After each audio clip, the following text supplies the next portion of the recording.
Oke, Assalamualaikum warahmatullahi wabarakatuh. Gus Miftah kena azab muntah-muntah saat ceramah. Bukan hanya sebut Gus Samsudin dukun, tapi Ningsi Tinampi juga.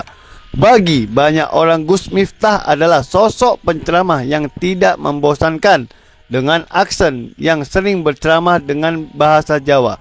Membuatnya dikenal sebagai ustadz nyentrik dan lucu. Namun, sindirannya yang sebut Gus Samsudin atau Ningsi Tinampi melakukan praktek perdukunan menjadi buah bibir baru-baru ini. Disebut Gus Miftah muntah-muntah setelah menyebut dukun kepada Gus Samsudin yang baru bebas dari penjara. Netizen berpandangan agar ke depan agar Gus Miftah tidak mengolok-olok tokoh agama lain, baik Gus Samsudin dan Ningsi Tinampi, karena mereka rela banyak membantu orang urusi dapur masing-masing. Toh Gus Miftah tidak lepas dari kesalahan. Ya, jadi poinnya adalah pandangan netizen, Mbah. Ya, pandangan netizen, baik Gus Samsudin ataupun Ningsi Tinampi, ini punya pengikutnya masing-masing, punya pasiennya masing-masing. Masing-masing dari mereka juga banyak yang ditolong, Mbah, dari dua sosok ini. Nah, menurut Mbah, yang Mbah lihat ya, bahkan ada konten juga. Ya. Bagaimana sih di komentar di channel Mbah terkait dengan Gus Samsudin ataupun Gus Miftah? Tentu ada pro kontra di situ. Yang Mbah Hilo pahami bagaimana? Ya, begini ya. Mungkin netizen ini bisa menilai mana yang baik, mana yang buruk. Betul. Nah, mungkin apabila kita melakukan salah di sebuah perkontenan, walaupun itu pendukung kita ya, tentunya dia akan menyerang kepada kita seperti itu. Nah, itulah dia. Ya, jadi memang kalau dari pandangan sebagai penggemar sih memang ya berhak-berhak saja, Mbak Ilo. Iya. Membela si A, membela si B, sah-sah saja. Tapi dalam konteks ini, Mbah, dari hati, dari kebatinan, Mbah, apakah yang dilakukan sama Gus Miftah ini kalau dari kacamata Mbah benar atau salah? Yang pertama ya, yang saya bisa katakan, Gus Miftah setiap membahas Gus Samsudin selalu menyudutkan. Contoh kemarin baru di penjara, bukan turut berduka, tapi dia seolah-olah merasa senang, ya. Gus Samsudin itu wes di penjara gara-gara tukar pasangan suami istri. Nah, beliau itu seolah-olah hampir sama dengan pesulap merah, Mbah, mengambil yang viralnya saja yang ada di masyarakat, tapi tidak mengedukasi makna sebenarnya, toh, Mbah. Iya, betul. Nah, gitu. Kalau di channel Mbah sendiri, bagaimana, Mbah, tanggapan daripada penggemar-penggemar Gus Samsudin sih, Mbah? Ya, Gus Miftah ini. Begini ya, kalau dari channel saya, ya, para fan-fannya termasuk Gus Samsudin ya, mereka mengomentari, mereka tetap menyalahkan Gus Miftah. Tidak ada, mungkin ada pun satu dua ya yang menyalahkan, tapi saya rasa itu tidak ada. Rata-rata mereka menyalahkan Gus Miftah. Apa alasannya, Mbah? Ya, karena gini ya, mulutnya itu terlalu berlebihan gitu ya. Nah, terlalu lancip gitu. Ada yang bilang ya sudah, pokoknya sudah tidak sewajarnya untuk mereka ceramah itu menyakiti hati seseorang begitu. Apa harapan mereka untuk Gus Samsudin ataupun Gus Miftahnya sendiri, Mbah? Ya, kalau untuk Gus Miftah, ya mudah-mudahan kedepannya untuk ceramah boleh sih kita lelucon, tapi jangan kita membuat nama ataupun membuat seseorang menjadi sakit hati gitu ya. Itu kalau bisa. Nah, kan kalau nggak gitu nggak greget dia, toh, Mbah. Ya. Nggak viral dia, toh, Mbah. Memang sih kalau untuk cari viral sih gampang, ya.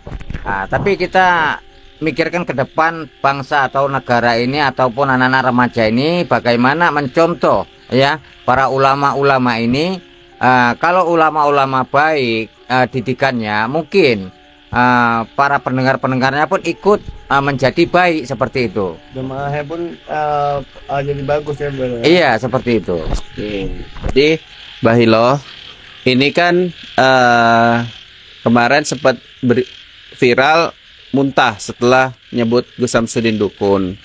Menurut Mbah, kembali lagi saya tanya nih, Mbah, apakah emang benar dari pandangan Mbah itu terkait dengan konsumsi air yang basi, dicampur kopi atau adem sari, atau ada penyakit yang sudah ada sehingga mual, atau memang seperti yang Mbah lihat adanya teguran dari Sang Maha Kuasa. Dan Mbah bisa jelaskan bagaimana itu bisa heboh, ajab gitu. Ya, begini ya. Mungkin kalau dia tidak mengatakan sesuatu yang tidak enak lah didengar oleh masyarakat begitu ya. Mungkin saya rasa tidak terjadi begitu. Nah, seandainya dia berceramah wajar-wajar saja. Nah, mungkin itu tidak terjadi sesuatu begitu ya. Nah, kalau dibilang katanya kelapa itu busuk ya, itu tidak masuk di akal. Dan mungkin kalau ada yang bilang juga minum ini, campur segala macam, campur kopi, campur adem sari, itu mungkin sudah pernah saya tes pembuktian langsung ya, itu tidak terjadi apa-apa. Nah, kalau dibilang penyakit itu ada yang bilang juga seperti ada penyakit lambung. Nah, kalau lambung itu tentunya tidak di mulut.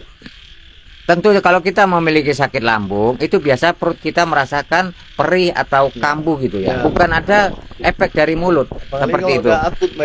Nah, jadi itulah penjelasan dari saya. Ya. Jadi Mbak Ila juga berulang-ulang kali agar ke depan Gus Miftah lebih berhati-hati dalam melakukan dakwah keislaman ya. Dimana Mas Ahmed juga kemarin menyampaikan Rasulullah saja tidak mau gitu melakukan menceritakan aib-aib orang lain gitu, atau lagi menyudutkan orang lain sebagai bahan dakwaannya gitu loh. Tapi Melo kan di video sebelumnya kan ada Melo tuh ngetes langsung kan kopi ke apa. Iya. Nah, sampai saat ini alhamdulillah tidak ada apa-apa. Sedikit pun tidak ada apapun gitu ya. Tidak ada pengaruhnya gitu. Ya kalau mungkin dibilangkan lambung ya, saya sendiri pun ada lambung begitu ya. Tapi ya sakit lambung lah kita bilangnya. Tapi tidak ada pengaruhnya sama sekali. Seperti itu. Itu bisa diyakini ya Mbak ya? Iya. Melo ya. Oke, jadi memang kita doakan saja Mas Ahmed, semoga orang-orang yang memang membenci Gus Samsudin disadarkan hatinya. Nggak bagus juga membenci orang, gitu ya. Mau dia orang sejahat apapun, ya namanya kesalahan itulah dia. Ya mudah-mudahan dia bisa bertobat. Tapi kalau masalah benci itu kan masalah di pribadi kita. Jangan hati kita tuh kotor dengan kebencian itu ya Mbak. Benar, itu sangat tidak baik.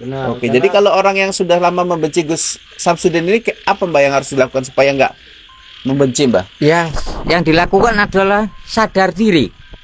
Sadar diri, istighfar, astagfirullahaladzim. Selama ini ucapan-ucapan saya menyinggung hati beliau gitu ya. Nah, mudah-mudahan di situ Tuhan pun memberikan hikmahnya atau hidayah gitu ya terhadap dirinya gitu.